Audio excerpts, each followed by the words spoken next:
Good day, mates. Welcome to the podcast with Gugabe. I'm Gugabe, and that is Technical Tim. How are we, Technical Tim? Good. There's rugby on right now.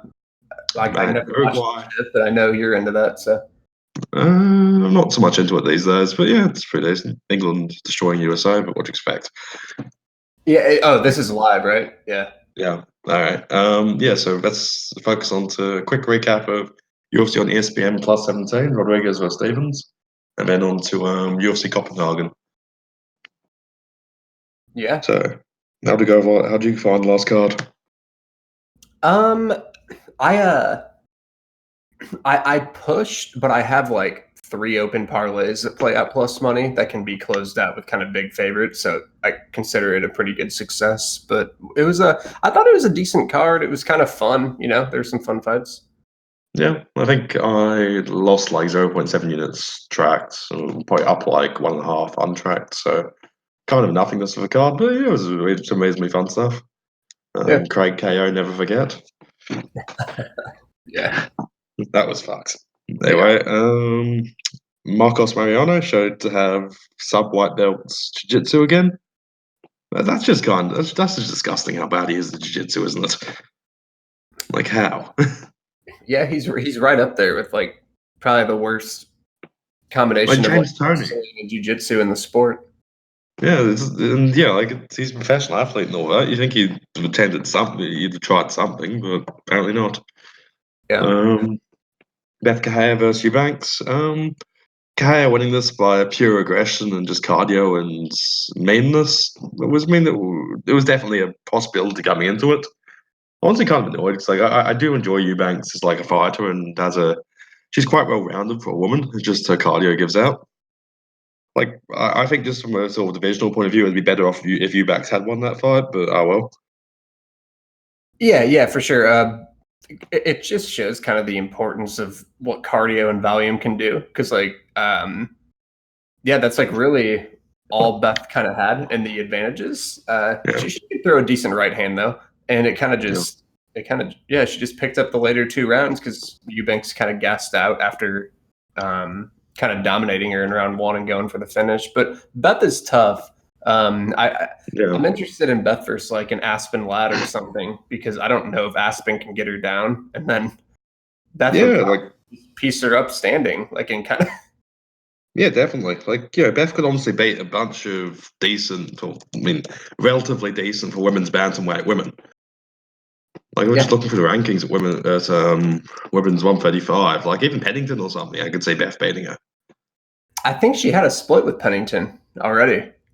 Yeah, I'm sure she's had splits of half the division, just what I've noticed. Yeah, I mean she always gives a pretty tough fight, like for the most part, I think against Aldana, that was Aldana did not look great against her. Yeah, split against Pennington. Yeah, the only one who really blew her out of the water, like the Holm fight was kind of close. Like, it was kind of just like nothing happening until Holm had kicked her. But the only one who kind of blew her out was just like a quick meme KO by Rousey. And then every other fight has been kind of a barn burner. Like Renault, Pennington, she had a split win over I. The Aldana fight was really close. Like I feel like Beth is pretty underrated. Her striking data kind of shows that like she lands at a high clip because she's just super aggressive. Yeah, like honestly, give her a Pennington rematch, or she went to a draw of Renault, or even like if like Chiasson versus Beth happened and Beth was like plus 500, I'd be like, I actually might hit it. Yeah, I don't think. Funny, we're talking about Chase Sound later. I don't think Chase Sound's like takedowns are all that good, and Beth might be able to kind of just weather her early and do well. I'm not saying I'd favor her or anything, but that could definitely be an upset. Yeah, well, if Chase on would be like Chase on would be like minus 400, and after like round 1 or something, you'd be able to get Beth like plus 700. Yeah, it's like, well, why not? Yeah. So speaking of our masterclass of skill, Paul Craig versus Vinicius Moreira. I had Craig KO. I am still pissed off about that. like I don't mind club service, but Moreira was dead. It's like if Yeah, it's like Mariah was complete. Yeah, he was not responding to the KO, to the strikes or anything. Yeah, Like, he was God bless poor really Craig's heart for going for the sub, but like Mariah was, it wasn't a club sub. Mariah was KO'd. it was a club and sub of a dead body, essentially. It It's was like, if Nagano had gone and choked out over him, would that be a sub? yeah, it was yeah, it's pretty incredible how Paul Craig, just like the ending of all of his fights, have such massive kind of differences to like the betting outcomes. They're always hilarious because Yeah. the Ankalaev fight was kind of insane, obviously, and then even just him getting finished by Kroot in the last like 10 seconds kind of fucked a lot of people who had like decision or something.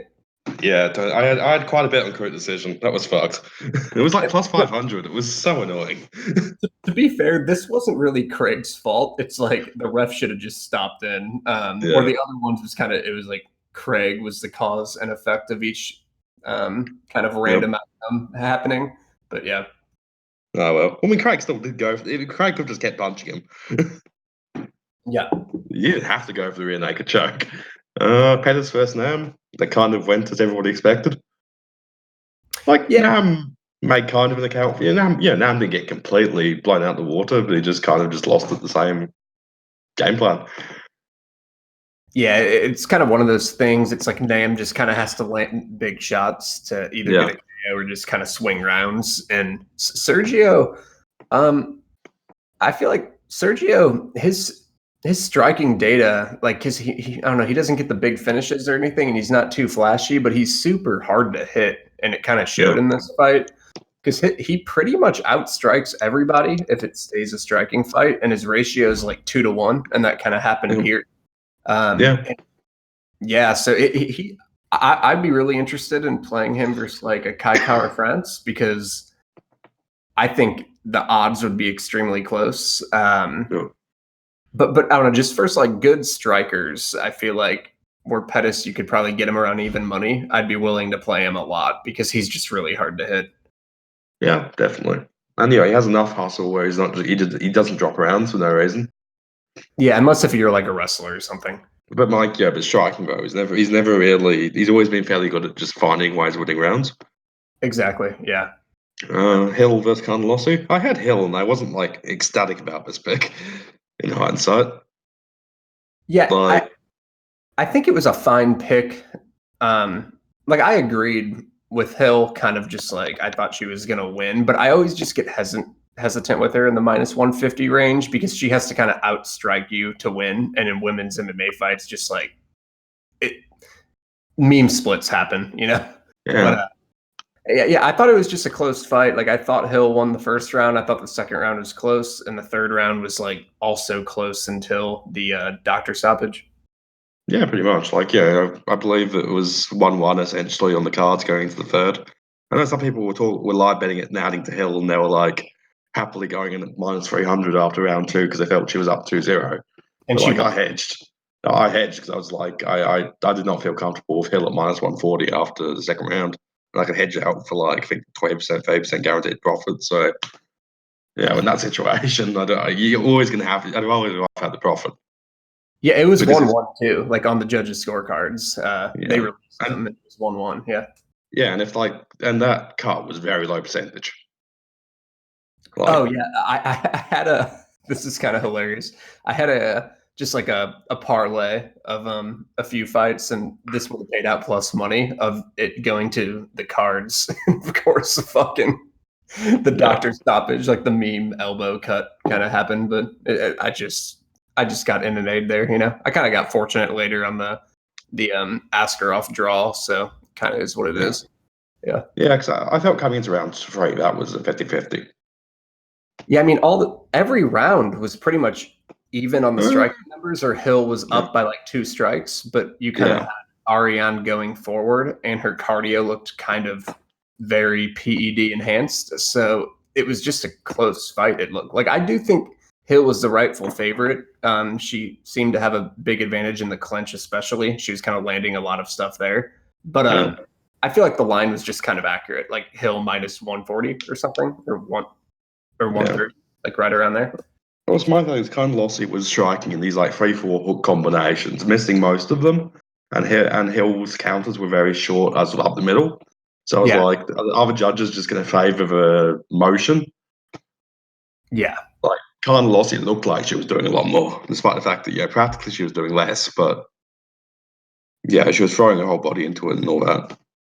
Yeah, optics just matter in MMA judging a lot, and when the striking numbers aren't kind of a lopsided, and you have one fighter going forward, shit happens. Like, I mean, even just in the bare knuckle FC with Pauly and Artem, I thought Pauly kind of just was better, like in that fight, but Artem was just moving forward, and so he ended up getting the nod. So you just those fights like that, where it's kind of like effectiveness going backwards versus forward going person who's missing but still being aggressive, shit just gets weird with judging.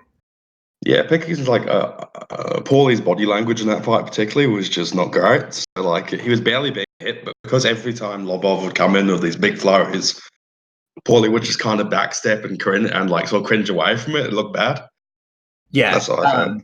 It's not that Artem did a bad job or anything. Like, he fought smart. It's just he didn't really land much other than like a couple exchanges and kind of like one big shot. And other than that, he really didn't hit him much. So it was just kind of weird. But Nelson Reyes, I was on Nelson here, and I mean, I think he just kind of hit a win condition. Yeah, I had Nelson moneyline, some Nelson sub. Hayes can't take a punch. Yeah, that's pretty much it. Like, Hayes retire for fuck's sake. Cannoniers versus Harchin. We're both on Cannoniers. We just felt like Harchin was so limited that, like, I felt that if it entered the grappling, Cannoniers should be like -400, -300, and I felt that striking would be more competitive than it was. But like, honestly, Cannoniers just looked like a -300, -400 everywhere. Yeah, he was just he was a lot better everywhere. And it's just I think people kind of don't realize how good, how much it means just having some wins in the UFC, like consistent wins. Even though Cannonier hasn't beaten any good bantamweights, like he's definitely not beaten a lot of good UFC fighters, but he's consistently winning and kind of winning dominantly. Like, he's winning a lot of 30-27s, and that just means a lot.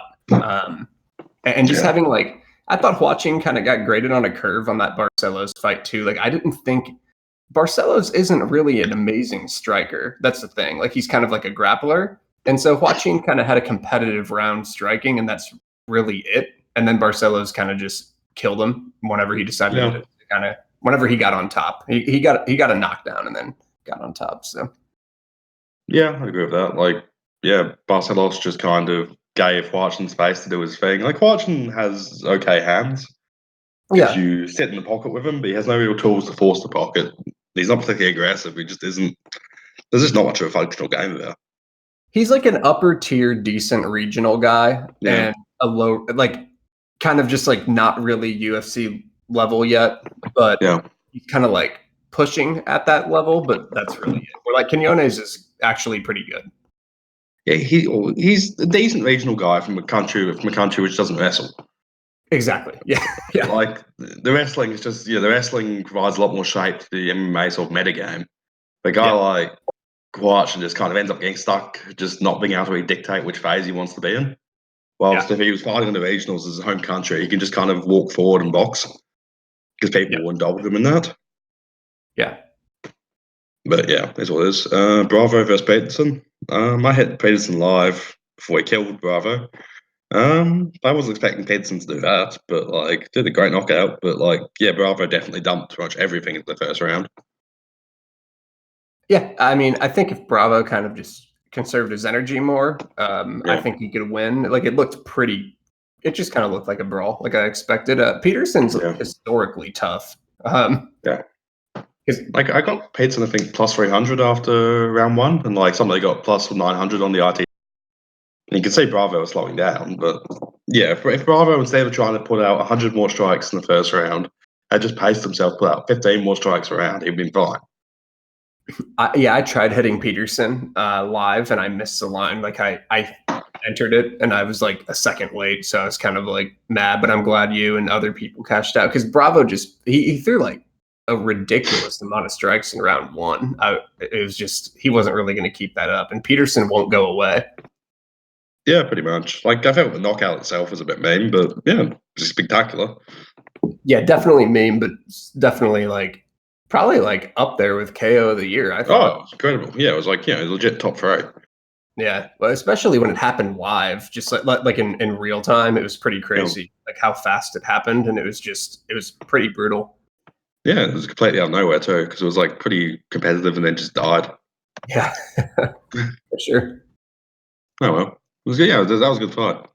Aldana versus Melo. I remember Melo's kind of gave a better account for herself than expected, but still lost. So it was like, yeah, I don't think an Aldana pick was anything incredible, but yeah, I thought Melo like before this fight was going to do a little like I didn't think she was going to win, but I thought she would do a little better than people were giving her credit for, and I think she kind of just it was kind of like I think the line was probably justified, like a heavy favorite. I still wouldn't play something like that just because it happens, but yeah. The striking totals were actually way closer than what kind of the optics were giving off, Yeah. but it was still like Aldana was landing a lot cleaner shots and kind of consistently too. Yeah, like Melo just rocked up for a paycheck. Askarov versus Moreno. I was very surprised Moreno actually out-cardioed somebody. Usually he struggles with that, but like I felt that Moreno only won about 40 seconds of the first 2 rounds before Askarov just kind of cardio dumped.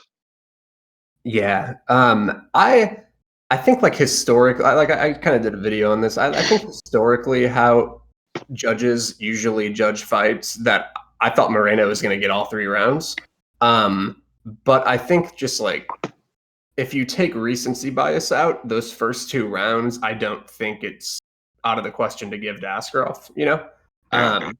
Because I mean, if you watch that, if you just switched the sequencing of round 1 and 2, Askarov would have clearly gotten those first 2 rounds. Like if Moreno kind of had success in the first minute and then Askarov just grapple fucked him for 4. Yeah.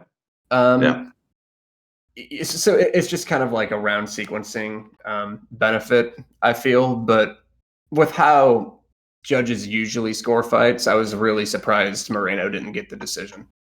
Yeah. Also, I think Askarov sort of corpse gassing at the end for round 3 probably was partly the head kick. It did seem to just stun him badly.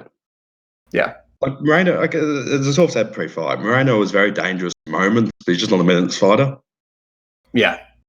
Like he dominated round 3, but it was because Askarov obviously was just gone. But like generally, he doesn't really have a game enough to put together consistent minutes, which is an issue at flyweight, which is why I probably continue to fade Brandon Moreno. Yeah, for sure. And then yeah, that's kind of they're both guys are pretty. They have a skill, like both guys. Yeah. It's just and then Askarov's kind of issue is he plays guard a little too much, and the thing is he's capable of getting up, like he can get up. It's just sometimes he thinks he can just play guard and try to get a sub, but he's not going to be guard subbing many guys in the UFC. So that's something I'm always going to be hesitant with him. You know? Yeah, I believe that. It's just with Askarov, with Moreno, he sort of relies on such opportunism, particularly in his grappling. It's just against like proper wrestlers, he will get shut down more often than not.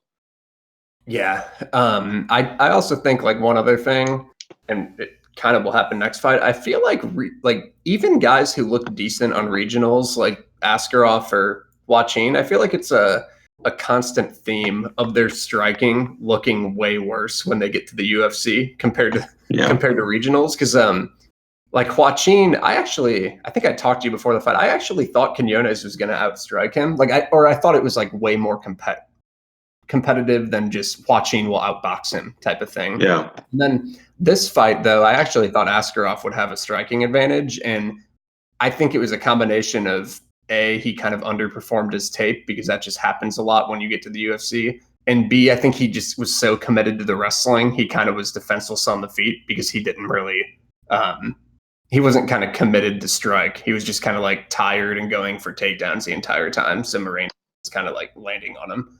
But yeah, because then when we talk about who's that debutant coming in this week, Meredov, I feel like he might underperform his striking as well. So that's like Moreno was whooping him in the striking. Like Moreno's obviously got, like, Moreno just has a lot of power for a flyweight and just clipped him twice. Like, again, like Moreno is always gonna be interesting. Like, let's say Moreno versus Tim Elliott. I'm probably gonna play Tim Elliott in that spot or something. Or say, like, imagine if Moreno's favourite against Alex Perez coming up next, which I could definitely see happening. Yeah, Perez is good. Perez will fuck him. Yeah. Or even some Moreno versus like Mark De La Rosa or something. I think is even interesting. It would even be worth playing De La Rosa with his big dog, just because I feel like Moreno just doesn't really have enough connective tissue in this game. Yeah, he's more like moments and not really. Yeah, I see what you're saying.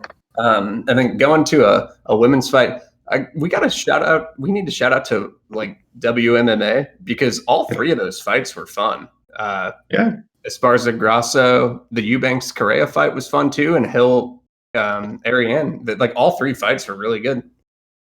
And Aldana Mallow, even Aldana Mallow wasn't as one-sided as it could have been. It was a -500. Yeah, I mean that fight was just kind of a mismatch. I forgot about that fight, to be honest. Yeah, as you kind of said, like Grasso Esparza was always going to be a split decision. Yeah, exactly. And like I had Lubin and Esparza +110, and like coming into a coin flip with a +110, I suppose it's a correct spot, but like I didn't feel Esparza. I felt I was honestly expecting Grasso to take that because I felt round one was a coin flip, and especially in Mexico. And obviously, round 3 was the dominant round. So I felt that Grasso going into that decision had like 60% chance of taking it.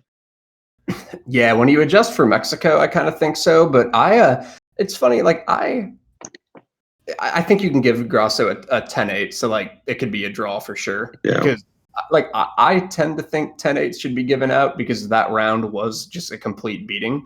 But But I actually thought Esparza won round 1. Like I don't think it was an easy round to call. Like I still think it was close and you could give it to Grasso. But if you really look at it, I don't know, the striking numbers were close and Esparza had like a couple takedowns with like a decent amount of control. And I don't know, like I didn't think Grasso really did enough to overturn that round easily. But the crowd was cheering, even though. But I don't know. I just feel like she didn't do all that much. Like I thought Esparza probably won it, but in Mexico it gets dicey. Yeah, pretty much. And also, like, you could also say it scores a draw. I felt it was 50-50 pre-fight. I didn't feel like Esparza ran away with it. Like, I think taking Esparza at like closing odds of like +140 would be fine. But for +110, I was just like, yeah, whatever. Yeah, I was hoping to get her. Did she get the +140? Because my like price I was looking for was 130 to 140. Because I thought she could probably win, but I wanted like better odds. I never saw her get there, but I guess I missed it then. Close over here, there was some +130s and +140. Just big on guess fight odds. I think that's a good line because I think this fight is literally a split decision half the time out of like 100. Yeah. Like because it's pretty much going to the cards like 80% of the time. So yeah, good fight though. Yeah, it was good. Stevens Rodriguez. Yeah, that happened. I kind of felt like Rodriguez should have received some punishment because he sort of opened his hand before he reached the face, but whatever. Yeah, like you watch it in slow-mo, you could see Rodriguez just kind of looks at them, opens his hand, then pushes it, then reaches for his face. And I'm like, he's somewhat culpable at that point, aren't you? Yeah. The way I see it, though, I don't know. I don't really fault anyone in this. Like, I just think. I'm not saying DQ him, just like, because that's the issue is that how, in that situation, like, I definitely say you should be warning Rodriguez, but I wouldn't support DQ. Yeah, I think if it happened like 3 times and the third time, or even 2 times, and Stevens couldn't continue. I think a DQ is fine, but just like the first time in the first 15 seconds, it's whatever. But like Stevens did nothing wrong. And then Rodriguez was definitely more culpable, I feel. But at the same time, it just shit happens. And I did think Yair kind of like, I think he's still like claiming Stevens faked it. And it's just like, no, he didn't. But they're rematching in a 3-rounder, and I feel like 3 rounds is kind of like that's more advantage Yair probably, but depends who starts harder, really. Yeah, I could see it. It could see it being better for. I could see it going as far as the effect of the length. Yeah, but still, whatever. It should be entertaining, and hoping Stevens pulls it off. Yeah, I do hope Stevens wins. I like Stevens. Yeah. All right, so on to UFC on ESPN plus 18, Hermansson versus Cannonier. Actually, want to have a brief chat about Bellator, Benson versus Miles, Jerry. Yeah, I think I'm gonna probably stay away from this fight, but I do think the value's on Jury. I think you're playing Jury on that one. Yeah, just for unit. I just see it as being like, obviously Benson's a producer of split decisions these days. Jury's good enough to compete everywhere. And Bendo's it's not like he's even like going to split decisions against competent people anymore. Like Piccolotti's not particularly good. And Bendo arguably essentially robbed Piccolotti, so I think Bendo is just about done.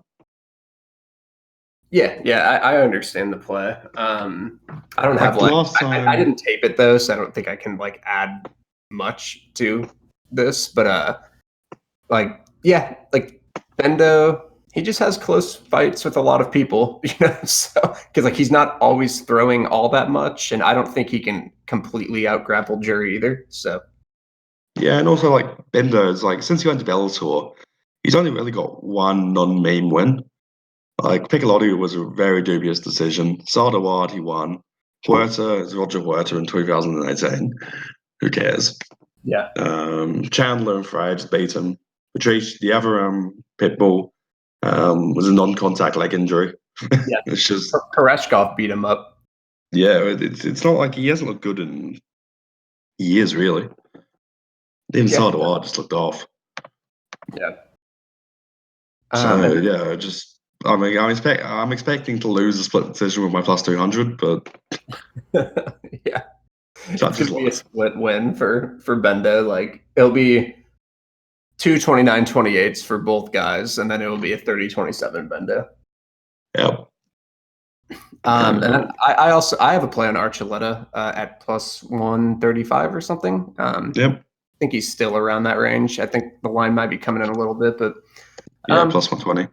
I just like a lot of people don't like his game, and like I played Archuleta over Dantas too, and like I get it upon initial looks of Archuleta's game, but he's really hard to hit, and like he kind of just gets his like funky game working by he just goes that in and out stutter step game, and then he'll like clinch you up and just like knee you in the leg, and he just scores points. And I feel like anytime you bet against him, you end up kind of get trapped in that, well, if my guy threw, but type of argument. But it's like, that's what he does. That's what his game's based on. I do think Pitbull's pretty tough though. And I think this is a close fight, but I have no problem capping Archuleta at 50-50 here. And so if you get him plus 130, 140, I feel like you're getting like an 8% edge on the books. And I think he might end up looking like the favorite too, but we'll see how it goes. Yeah, actually something interesting. Maury max out to plus 150 against Douglas. Yeah, that's another fight where I'm looking to play McDonald there. I don't think they're changed as fighters since their last fight. Like it was only like over a year ago, and I don't know, Lima beat Koreshkov and then had kind of like a really, I haven't really seen many people have this take, but I thought his knockout over MVP was kind of meme because it was like, it reminded me of like Anders Williams. It's not that Lima can't win that fight, but it was like while coming back up in a transition from the ground whenever he got the knockout. I just thought it was kind of weird. And I just think McDonald could probably out-grapple him again, but I haven't really looked into that fight too much. But at plus 155, I don't know. I feel like McDonald could justify that line pretty easily. But Rory's cardio and grappling was still there against Gracie, so pretty much it. His grappling and cardio is always kind of there. And I think he's a tough guy too, and I feel like he can just kind of tough his way out of the leg kicks, you know. And I don't know. I just feel like he can out-grapple him again. But going on to what's up?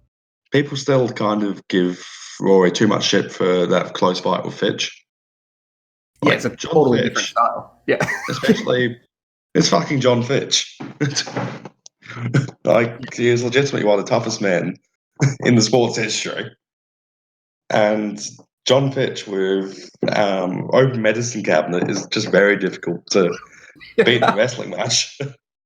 Yeah, it's a 5-round fight in a guy who's just going to grapple you for 5 rounds. And the funny thing is, I think Fitch is like looked better than he's ever looked. Like I honestly think 40-year Fitch could beat 28-year-old Fitch, or he's like right there. I don't think he's any different, and he's always been a tough motherfucker to beat because, like, honestly, like, I don't know, people might laugh, but like Fitch could probably beat Lima, right? Like, he had a decent shot. Yeah, like, I mean, he could definitely get beat up on the feet, but he could easily outgrind him too, you know? Like, Fitch could still be in the fucking UFC. Like, yeah, Fitch could still be a fringe top 15 UFC welterweight. I mean, if you let him have all those chemicals. Oh yeah. Like the version we saw of Fitch versus Rory, I think he beats Till. I think he beats. Yeah, like I'm sure there's a lot of guys I'm sure I could pick Magny, Lawler, maybe. Yeah, he would beat Lawler, right? Like Nate Diaz. Yeah. Like, I mean, Nate Diaz. People forget, but he's really prone to wrestlers, and he hasn't really fought one for a while. So he's fought one like 5 years. And also, like, Fitch's 3 UFC losses: GSP, Johnny Hendricks, Demian Maia. Yeah, it's not like Fitch was getting annihilated by scrubs. Yeah, and like he had kind of like you can always hurt Fitch and kind of, you know, with a big shot like Josh Berkman club and subbed him. It was just kind of like a meme outcome. I mean, that shit can happen, but when you look to like actual losing rounds, he doesn't really lose rounds. Like he's really tough. So yeah, I thought Rory just kind of I think people kind of gave him too much shit for that, and it was like in a row the Mousasi loss, and it's like Gegard Mousasi's like way bigger than him, and it just kind of, I don't know, it's just kind of a different fight. But yeah, Fitch is super underrated as far as like his career. Yeah, true. Like, if he just didn't fight so ugly, it could have, like, if Fitch was like somehow had Diego Sanchez's relationship with Dana, he'd still be in the UFC, he'd still be getting fights, he'd be in the old man circuit, he'd probably occasionally have like a hot upset over somebody decent. Yeah, it's like in his career, it's like GSP, Hendricks, and Maia. And then outside of the UFC, where he's beaten good guys, like he has some good wins over like Daly. He got memed by Berkman. He essentially got memed by Paul Harris because that's just what Paul Harris does. Yeah, it's like he got finished by Berkman, just like a very meme thing. Where if they fought 100 times, Fitch would win that fight usually, and then he got knee barred by Paul. It's like he just kind of got flash finished a couple times. Other than that, he's winning rounds a lot. But yeah, but drifting off to Fitch and going kind of to the Hermansson and Cannonier card. What's the first fight? It's Brandon Davis, and you're gonna have to help me with this name. Chikadze. I don't know. That's not too bad. Yeah, Chikadze, sure. Speaking of injustices, Austin Springer is not in the UFC, and Giga Chikadze is. Yeah, I bet Austin Springer at like. I like Austin Springer. He did what I asked of him. That was a great fight. Yeah. How do you not give the contract to Austin Springer? He comes back, he gets a 3rd round, and fuck you, says Dana. Yeah, it's just because he wrestles and doesn't get T. Edwards' first 30-second knockouts. But yeah, like the way I see this this fight, I would favor Davis just like if I'm an odds maker. But the fight's kind of weird because I don't think you can just rely that Davis will grapple because he's gone for two. He's landed 2 takedowns in all of his fights in the UFC, which is a big sample size. And the 2 takedowns had they weren't very good takedowns, and it was like a half a second of top control.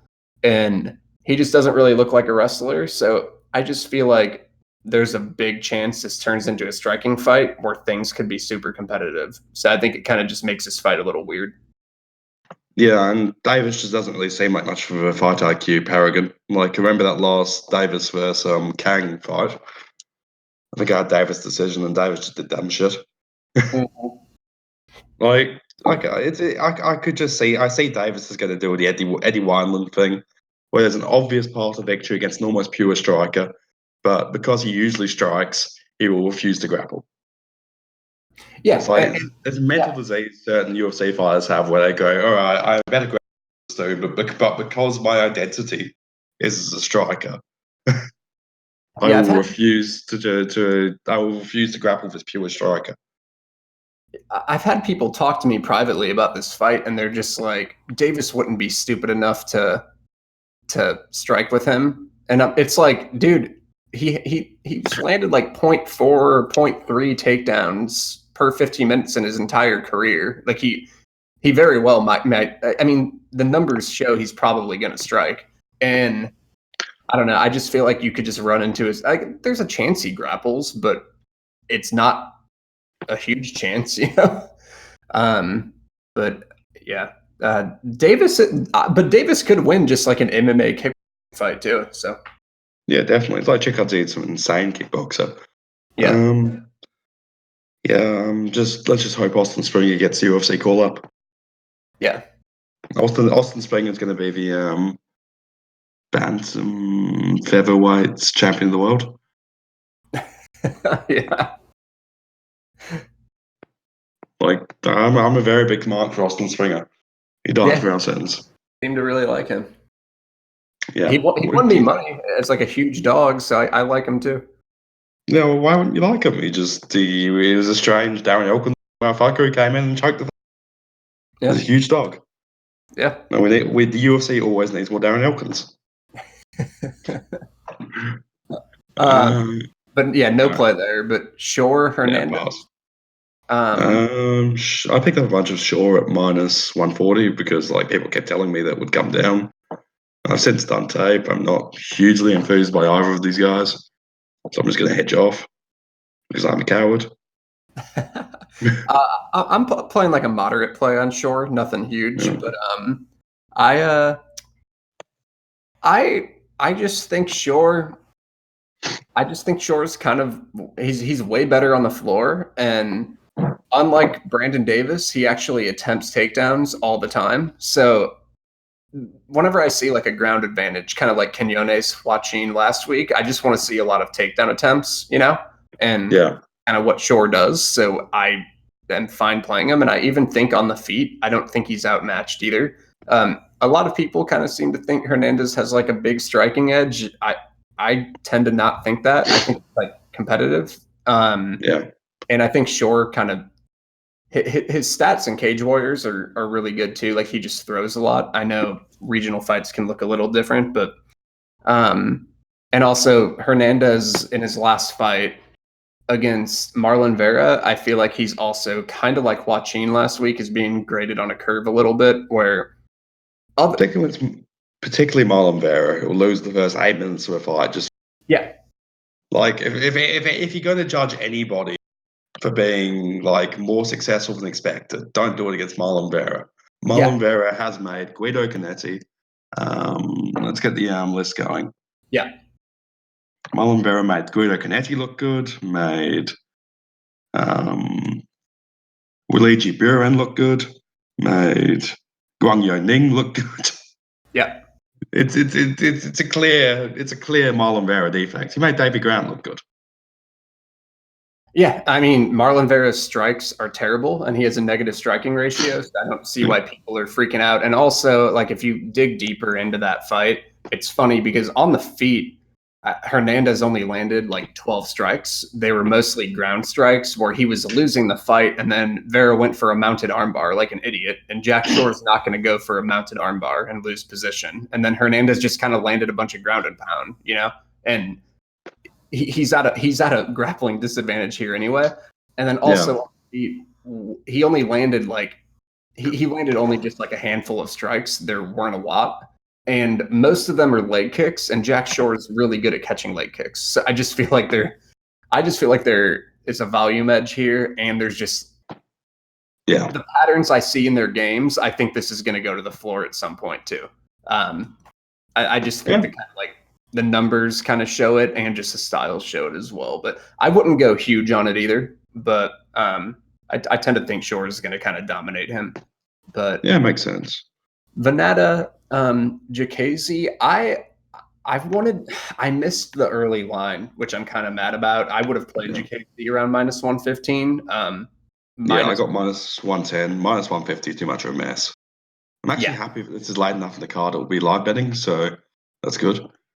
Lando will probably have flashes of competence for round one, but I feel like Mark's got the better cardio, better gas tank, better rounded, and just have the leg kicks will make a difference too.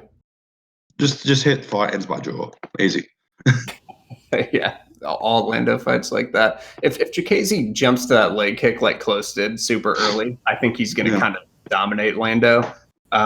If he doesn't, and he's kind of an idiot, things could get interesting. But I think Jacasey should win, but I don't think Lando is completely outmatched either. That's a fun fight though.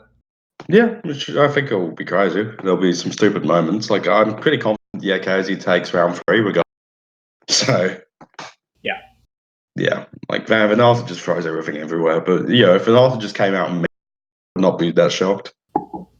Yeah, it's funny because I don't think Venata. I don't know who was the guy he spinning back kicked. McDessie. Yeah, I don't know if he wins that fight. Like if it plays out, I think that's I don't know. Like Lando's super hittable, man. Yeah. But sometimes you get spin kicked in like 5 seconds. That happens. Yeah. Like Jacasey -110, I'm fine. -150, fuck that. Ideally, look for the live bet, because as soon as Jacasey starts taking over, you'll know he'll take it. He'll just win the rest of the fight. Pretty much. I remember with Drakkar Close, I got Drakkar Close at -130 after round 1 against Lando. And I was just like, Drakkar is not going to unstick once he is stuck. I think that was one of my higher live bets I've done. It's one of those where I just hit every line that becomes available. It was all in the -1s, and the way I saw it was Close was up around a clear round, and it didn't look like it was going to change, and Lando has no tank, so yeah. Yeah, it was just Close was stuck to him. I think it was after the first takedown of round 2. Yeah. It was just not good stuff. But it is what it is. Yeah. Chason and Landsberg. I don't have much of an opinion. Yeah. Thing is, Chason, she's really devastating from top position. I'll give her that. And she hits really fucking hard. But she her takedowns, she just kind of grabs a single leg against a cage. And do you know what I'm talking about? Whenever someone has a single leg and they don't know what they're doing, she just tries to drag people down. Yeah, and she doesn't know how to switch off to a double, or she doesn't know any proficient ways to finish the single leg. And who was the fight she did that again? She's got just Aspen Ladd vibes, kind of, where it's obviously she's a physical specimen by the standards of the division. Yeah. Yeah, I was just looking at the GTD. I was hoping that the GTD would be +300 or something stupid, but it isn't. That's unfortunate. Yeah. Against Kenzad, she was really struggling with takedowns, and Landsberg is kind of tough in the clinch, so I could see her kind of maybe repeating what she did against Evander, but I do think I just think the size and kind of the power edge will probably get Chase on the win. And if she gets on top, she's going to probably finish Landsberg. Yeah, I'm tempted by Chase on submission and plus anxiety. It's because her finish is most likely going to be based on the top position grappling advantage. Yeah, and like plus I'm not going to pay plus 135 for women's KO. Yeah, I got a little trivia. I got Chase on. I think I hit her like plus 500 against Gina Mazzani at KO earlier this year. But since then, people have caught on that she can KO the fuck out of people for a women's MMA fighter. But yeah. No huge opinions here. Nardiev and CR, I think the value's on CR, in my opinion. Yeah, same here. Particularly if you can lie a bet and hopefully get CR at a better price after round one. CR is a tough motherfucker. Yeah. It's ugly, so people don't necessarily respect as much as they should. Fucker. Nordiev, it's just how much can you really read into that Pajarish fight? And Pajarish has never really been that great defensively on the feet. Yeah. It's just like I feel like Nordiev caught Pajarish at the perfect spot at the perfect time, and people are just throwing all this sort of uber prospects support behind Nordiev. But CR, I trust CR. I expect this to be a war, and I trust CR in a war. Especially Nordiev got tired against Pajarish, didn't he? In the fight too. Yeah, because Nardiev got fucking tired against Pajarish just as much as Pajarish got tired against Nardiev. Nardiev was still like slightly fresher dude. It wasn't like he was, completely pacing him. Yeah, I think Nardiev will probably get off to kind of an early lead in the first couple minutes, and then I think it's just going to turn into a war. And I do think if you have Ismail minus 175. I think you're going to kind of be sweating it towards the end of the fight because I think this is going to be a war. I don't have any action yet. I'm going to kind of see where the line goes. I'm really hoping like a ton of action comes in on Nardiev late, and so I can get CR at like plus 200, which I do think is like people have steamed Nardiev. Like they steamed him against Chase even later. Yeah. It's ridiculous. I'm kind of in line monitoring mode on quite a few fights. Like this one, if I get CR plus 200 or something, I'm going to hit him. But we'll kind of see what happens. But this is just kind of like, I'm expecting a war too. Like CR is super tough. Either guy can KO either one early, in my opinion. I think that would be random. But I think if this fight plays out, it's going to be pretty close. Yeah, I'm aiming to either get plus 200 CR or plus like 180 CR pre-fight, or pick up CR like plus 300, 400 after round one, or in a good spot like mid round one. I think that's pretty plausible. I think this is going to go to war. Yeah, and I think CR is more trustable in a war, just because we've seen him there before. I just like that he'll be in the fight for 3 rounds and he's tough. His tank and he's come forward too, and Ismail kind of gets sloppy whenever you're kind of attacking him a lot, and he kind of does dumb shit. Like I don't know. I'm just not. I would not play Ismail at those odds, but I just wouldn't be surprised if this turns out even to be 50-50, and the value would be on CR there by a lot. So I'm expecting this to be very close. Yeah. I think Nardiev will look better at the start, but I think this will go to war. Yeah. And the CR hits very hard too, which sort of I've always been quite impressed by. Yeah. And he mixes up targets well as well. He also just ends up landing too, and Nardiev, I'm just not. God, the deeper that third round is going to be tough for Nardiev. I don't know. Speaking of another fight that's kind of like, I think pretty close, Muradov and Alessio. I'm going to kind of preface this by saying I think Muradov's early line at like plus 180 or whatever is good, but I wouldn't be playing him at minus 150 either. Yeah, I watched Muradov. I was impressed for a regional fighter, but kind of dubious how well he does if he can't just maul Chirico into grappling. Yeah. Like, I see Muradov standing. He hasn't really got much pocket defense. He doesn't really throw a lot. Yeah. He's called kind of weirdly Gunnar Nelson-esque. Where it's just like standards of not doing much. Like, I was having people telling me there's value on him at minus 40. So I decided to tape. And pretty much what I saw is I don't think he's just going to be able to go to his safety net grappling here. So that can kind of like make it a little scary to bet him as a big favorite. And then even on the feet, it's kind of that in and out style of his striking. And he's very fast and very athletic. And he's definitely like the faster guy here. But I just get a little hesitant on that in and out style on regionals. And I always feel like striking doesn't look as good when you then get to the UFC, you know? Yeah.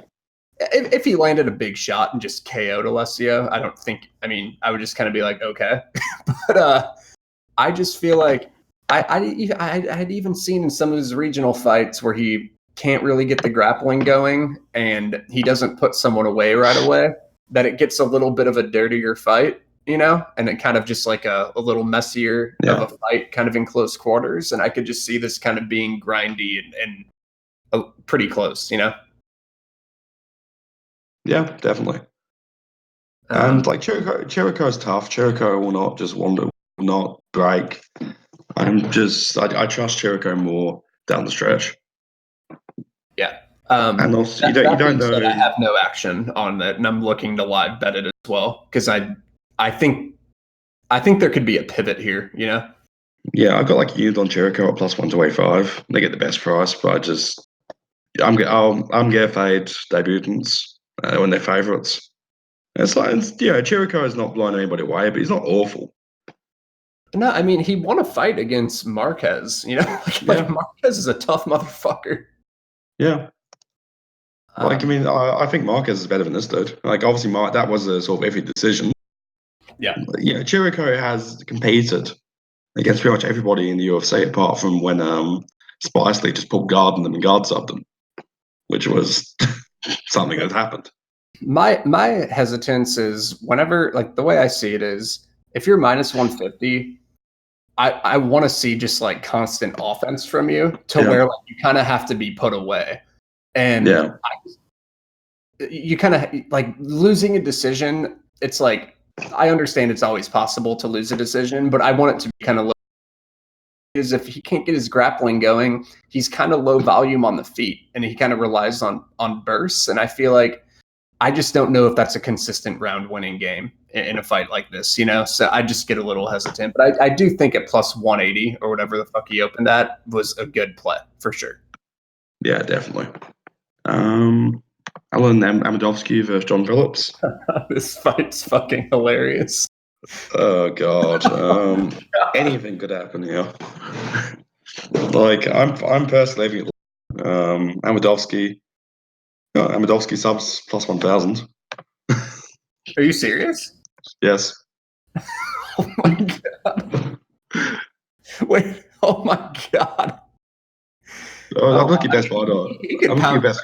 He might pound him out, but like, yeah, that's kind of crazy. You kind of have to hit it. Plus 1,000 anybody's sub. You kind of have to hit it against it. Yeah. Seriously. Like there's like a 20% chance Phillips literally chokes himself out. Yeah.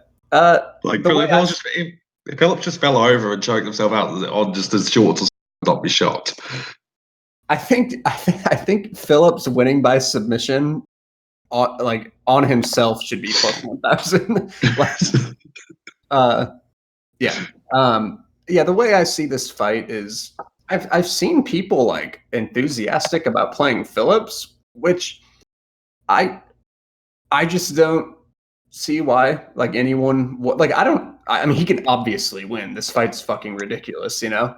But the way I see it is he could win a kickboxing fight, like definitely, but I don't know if he for sure has an advantage there. I just don't think we've seen enough of Amedovski on the feet to know for sure. Yes. It's not like Phillips is some world-class boxer or something. He just swings.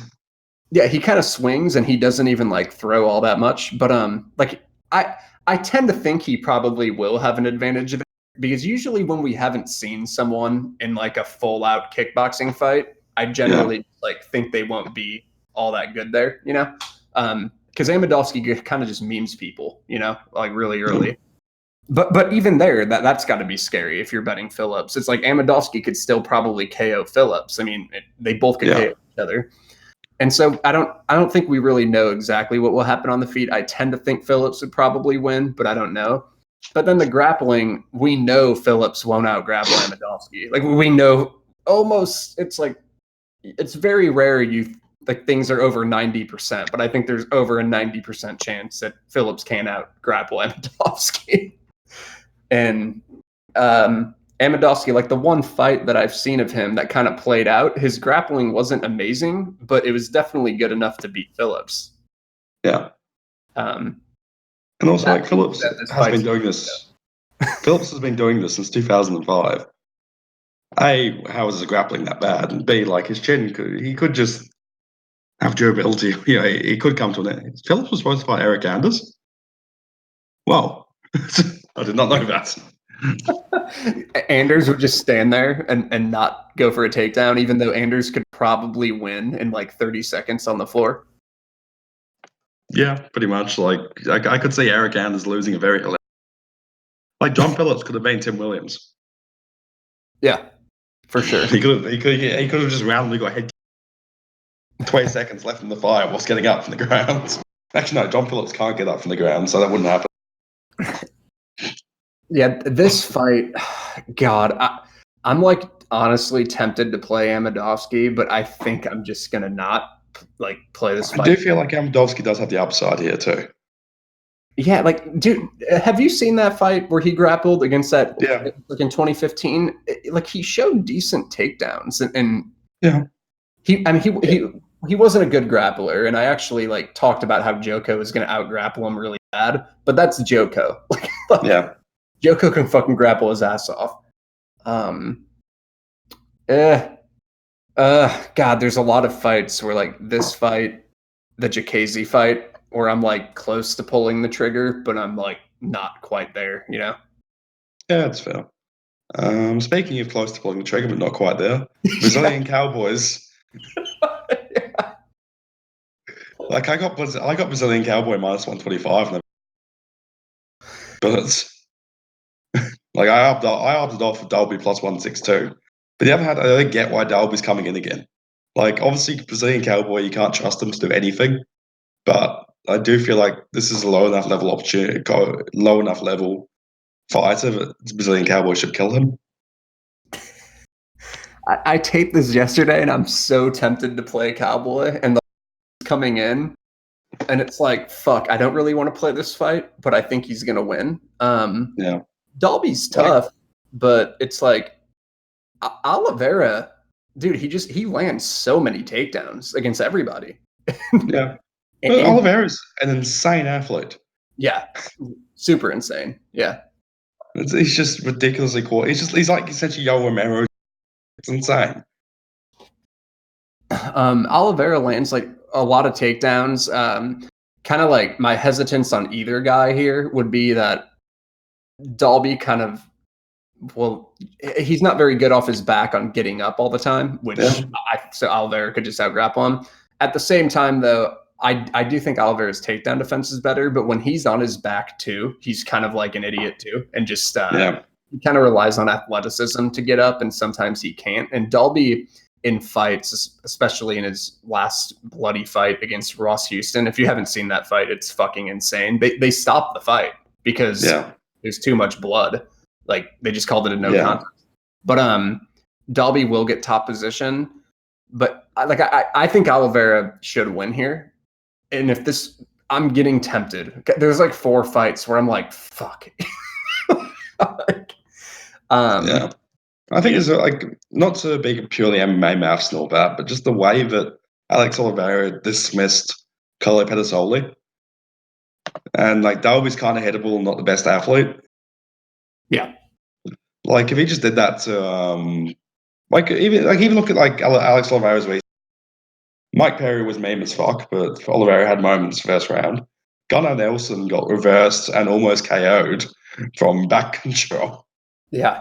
It's just Alex Oliveira is ridiculously athletic. If he just sunned Dolby here, if Dolby just came out and was like, I can take one of your hits, I can work in and brawl and tire you out, and Brazilian Cowboy just took his fucking head off, I would not be shocked. Oliveira's KO line's plus 450. Yeah. Yeah, I'm tempted.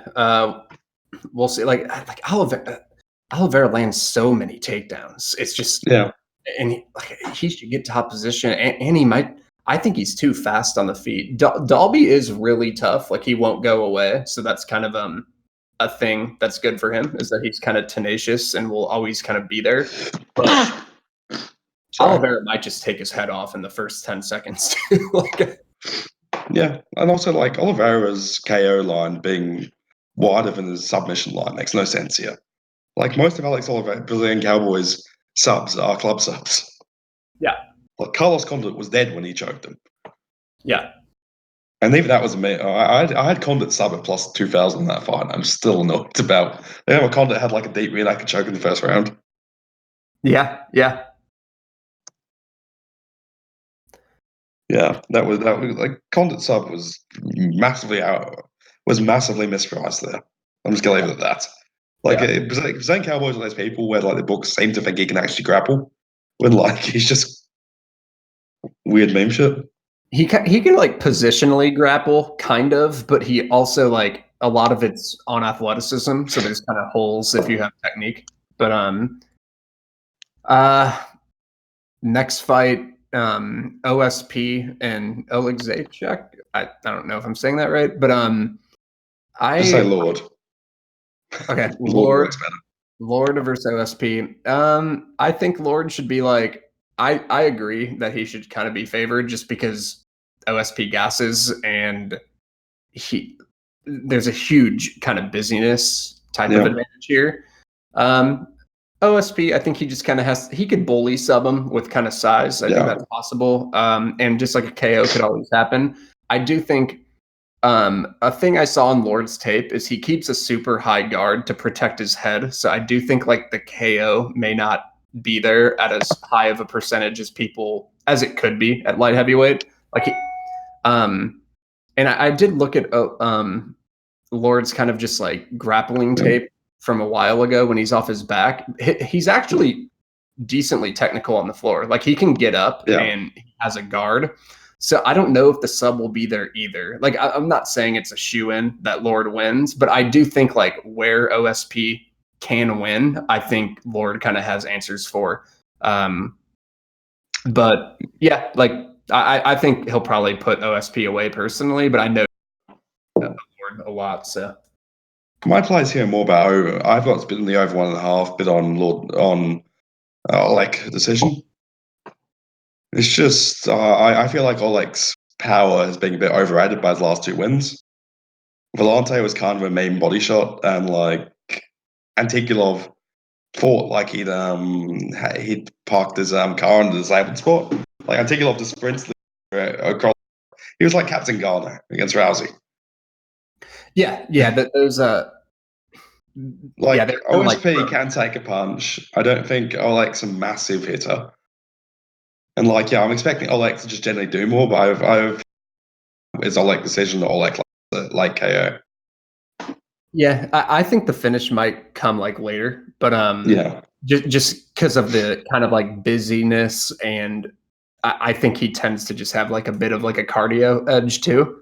But yeah, like no, I see what you're saying. I think that over 1.5 definitely hit. It's minus 110, minus 110 for over 1.5. OSP has generally been hard to finish early. He's taken hits, and I think Dominic Reyes and that are bigger hitters than Alexejczyk. Yeah. And Alexejczyk struggled to put out Roundtree when Roundtree was corpse gassed. Yeah. Like that was one of the worst cardio performances ever. Yeah. And Alexejczyk. Yeah. Like watching that one. I currently have Oleg in just like a parlay to close that pays out plus 150. So I'm just gonna kind of roll with it, So So I'm like happy with that. But so I'm just going to kind of like let that plus 150 kind of roll out, or what, I forget exactly what it was, but it pays out like a really good price. So I'm just going to kind of let that play out. But yeah. Like I agree. I think I tend to agree with the over, but I'd have to kind of think about it if I personally play it. But even starts round 2 is like minus 150. I tend to like that, like because OSP's tough early, you know. Yeah, OSP can take a punch. I don't think Oleg's necessarily going to be the best at following up on the ground, which is more where OSP tends to struggle. Yeah. Oleg actually has he's also a smaller man, so it kind of makes sense that his technique's there. And I think I don't think technically he's outmatched on the floor at all. Like I think he's actually quite fine there. I was actually impressed. I wasn't expecting to see that. I was expecting his ground game to be like terrible, but it was he actually like can retain guard. He trains with that Jan crowd, so it makes sense that he's kind of like technical.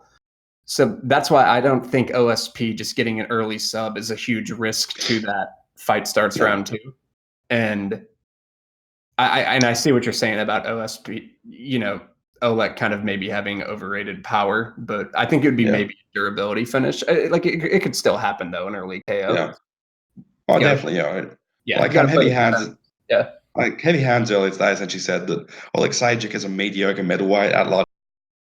Where he's just like, middleweight, he'd just be like another dude. But because at light heavyweight, actually having everything at like a C+, B- level is so rare. Like Anthony Smith is an average middleweight at light heavyweight. Because Anthony Smith, doesn't have any huge holes. I want to see Gastelum at light heavyweight because he's essentially a welterweight, and I think he would actually do fine. Honestly, it wouldn't shock me if Alex size Gastelum. Yeah. It's just like, because people laugh at that, but just the skills kind of take over, you know, because there's and same thing with light heavyweight guys going up to heavyweight. Like Bader's beating the fuck out of like all these heavyweights, and Bader's a good light heavyweight though, but he wasn't like a champion, you know. But it kind of just shows like the lighter guys are better. But speaking of the most clear stay away ever, but the most tempting fight at the same time, Kudalaba and Roundtree. I think it's going to be a good live bet. Just because I think it would be quite quickly you understand what the dynamic is. I do want to just state that I'm not buying into this Roundtree being good because he trains in Thailand narrative. The funniest narrative I've ever heard in my life. And I just kind of bite my tongue when people have private conversations with me about it. But the holes we've seen in his grappling and cardio, I understand cardio can kind of be improved, but grappling cardio is kind of a thing. It's almost like a skill in a way where Anders didn't push a pace at all and just stood and stared at him. And I feel like if you just have kind of a good grappler is going to fuck Roundtree up soon. I just don't know if it's here. But yeah. Honestly, pretty much anything could happen here. I do think Kudalaba deserves to be favourite. Imagine if this fight had taken place instead of the Eric Anders fight. What would the line be? Kudalaba would be favored. He'd be like minus 300. He'd probably be the same line Eric Anders was. Yeah, it's just like I just wasn't that. I played Anders and I looked at the numbers and he averages going Anders averages going for 5 takedowns a fight. So it's I thought he would grapple and he just kind of didn't. So it's I don't know, it's kind of like a bad beat. But if you would have told me Anders he went for 1 takedown when concussed. So he didn't go for it whenever he was there, you know? And he just stood there and Roundtree just kicked the shit out of his legs and had a speed advantage. And I don't know if Kudalaba was actually going to do shit, you know? Yeah, you watch the Eric Anders vs Thiago Santos corner was intelligent enough to identify when he's against a good kickboxer, and Eric Anders would just throw himself at Roundtree's legs. Yeah. But he didn't. He just hung out. Yeah. That was. I mean, I played Anders too. And like you watch the Santos fight, like all right, clearly Anders understands what do. Like, yeah. It's really weird. It's hard to know exactly when someone will follow a game plan or not. Like when you Garza, you know you're going to get 10 take attempts to fight. You know, yeah, other fighters like Anders' numbers showed that he like usually grapples, but he just didn't. So sometimes you're just going to like play the percentages, and it might not work out. You know, I think it was just Kudalaba. Like I feel like he will probably try to grapple. Like he went for a lot of takedowns against Cannonier. yeah. But in other fights, they were different styles where he didn't go for takedowns. I don't know if I think he's going to, but I can't know for sure, you know? Yeah, that's fair. Bellator versus Madsen. I feel like this line's way wide, but I'm just kind of like, whatever. This is another one. Let me know what you think, but I have Madsen, like I got him at his like earlier line, and it kind of just closes out a parlay at plus money too. Should Just I hedge, just honestly. roll? Should I hedge? Like, if you can make money on the hedge anyway, fine.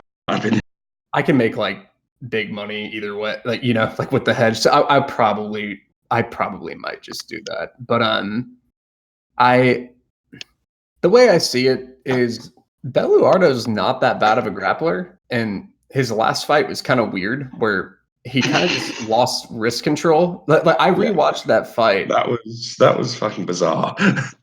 I originally thought Beluardo was slowing down when I watched that fight the first time, but when I rewatched it, I think Beluardo should be favored if they fought again. Yeah, he was comfortably hitting takedowns. Yeah, Alvarez grabbed wrist control and just pounded him out. And Beluardo isn't that bad of a grappler. And the way I saw with Madsen when I was watching him is he's definitely got like a power edge and athleticism edge, and he's a pretty good wrestler. He's actually like a freestyle medalist from Denmark. But whenever I was watching, it's funny because I was watching him and I kind of thought somebody who can just like create a scramble and take a back could give him issues because he's kind of like a straight line double leg guy and lay in guard type of guy. I was thinking that, and then at the end of the fight, his last fight in Cage Warriors, that happened where he got his back taken and he was kind of in trouble. Like someone put a body triangle in and he kind of just rode out the last 30 seconds. And so I was kind of like imagining Beluardo maybe getting a position like that. And then it kind of happened in that Cage Warriors fight. So it's kind of interesting. But I do think he should be favored, but this line's kind of wide. Yeah, that's fair. Not my thoughts. Burns v. Nelson. I feel like Burns will be busier here because Nelson doesn't do anything standing. And Burns probably has a wrestling edge. So I kind of feel like Burns should just kind of out. If this goes the vast majority of the time.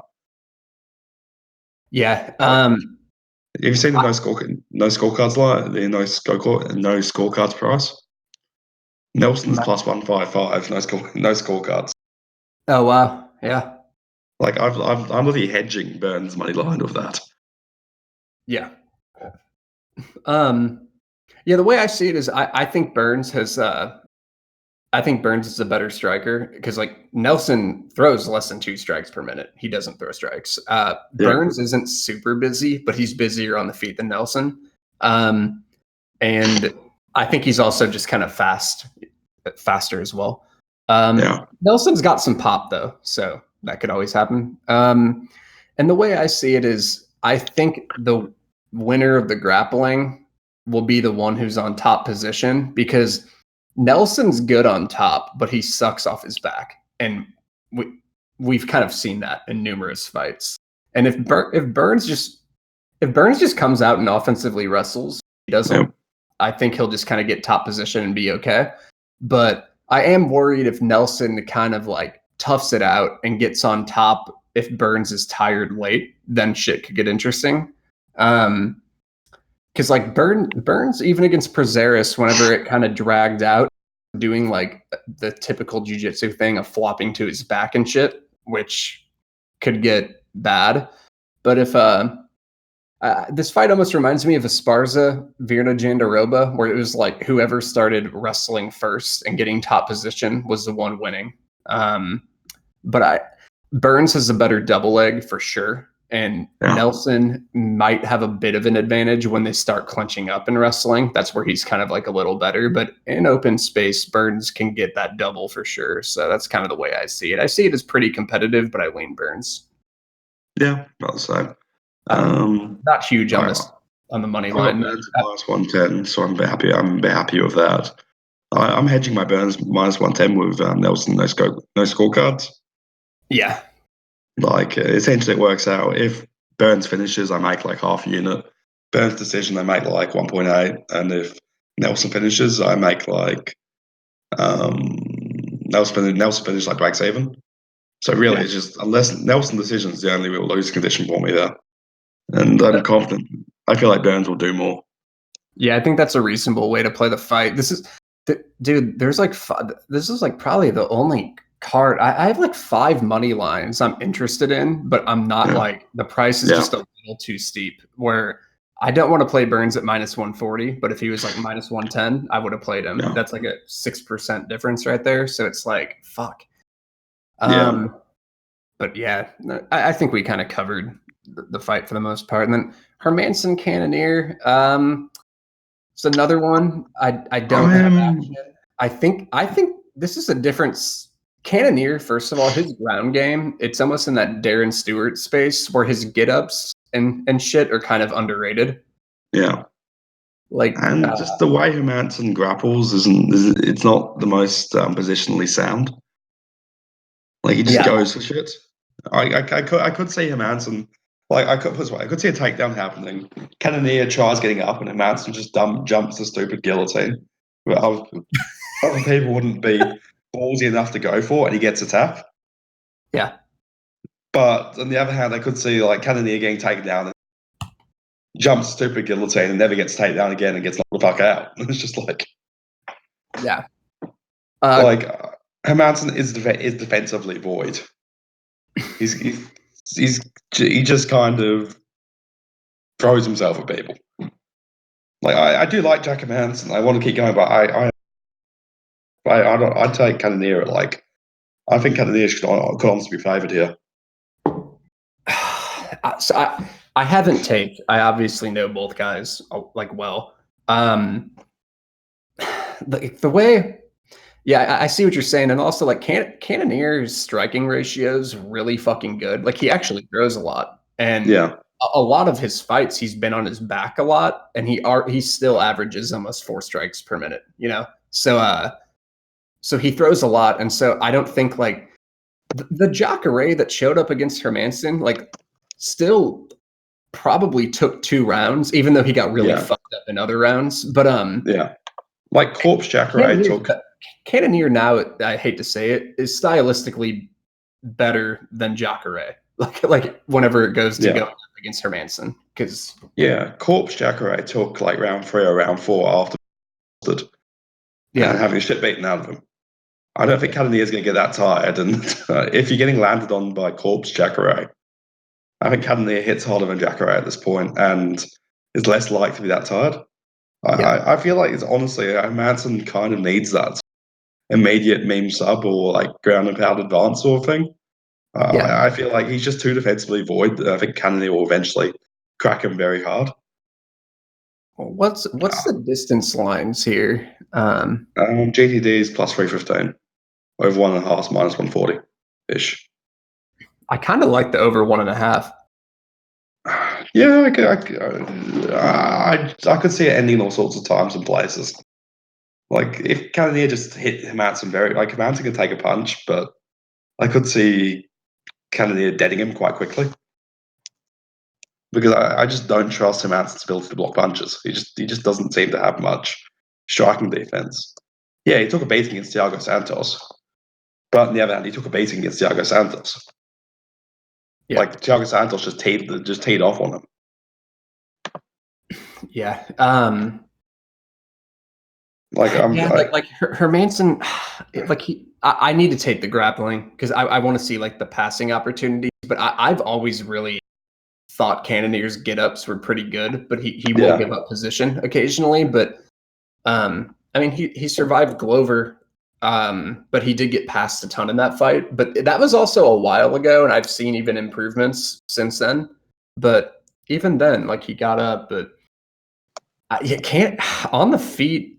Cannonier might hurt him, you know. Like I feel like Cannonier, well, even Jacare hurt Hermansson late, and Jacare was gone. Like, yeah, I actually I bet Jacare after like round 3 at like plus 150 because it just looked like Hermansson, unless Hermansson was getting takedowns, it looked like Jacare was going to be able to land at will. Yeah. Like, so much of Hermansson's game is based around just sort of overwhelming your offense. Yeah. Or kind of jumping on an opportunity. Like, I could see Hermansson winning this like the same way he won the Cannonier gets up, and Hermansson just jumps some stupid sub that other people wouldn't, and just hits it. But I do lean Cannonier like straight. I think it'll be a mid-round KO. Yeah, I'm gonna tape because I actually kind of, the more I kind of think about the fight, the more kind of like Cannonier entices me. I would never play Jack Hermansson minus 240 here, and like his striking ratio is really good, Hermansson, but a lot of it's like the Jacare fight where Jacare was dead and defenseless essentially, and Hermansson kind of tee off, and he had that round where he 10-8'd him with kind of ground and pound, and a lot of the other ones were like he just killed people in the first round with just kind of like a dominant position on the floor. And the whole point of playing Cannonier is that he can kind of like defend some, like he can kind of get up and kind of just like maybe dominate from there. Hermansson can take advantage of grappling opportunities though, but I see what you're saying. Live betting will be really interesting here because if Hermansson doesn't put him away early, shit's gonna get dicey for sure. Yeah, I could see Hermansson just kind of hitting a meme sub and people going, "Oh, Hermansson was just better," but I do think this fight develops. Like, I think Jarrett Cannonier should be a very good live bet. Yeah, like sure. I can't see Hermansson keeping himself safe if he's not finishing. Like, because Hermansson's never kept himself safe against anybody. Yeah, like even against Gerald Mearshart, that was just both of them being idiots. Yeah, that's a good way to put it. Like, if he doesn't put him away, it's gonna be tough to kind of like stay safe throughout the fight. I feel for him.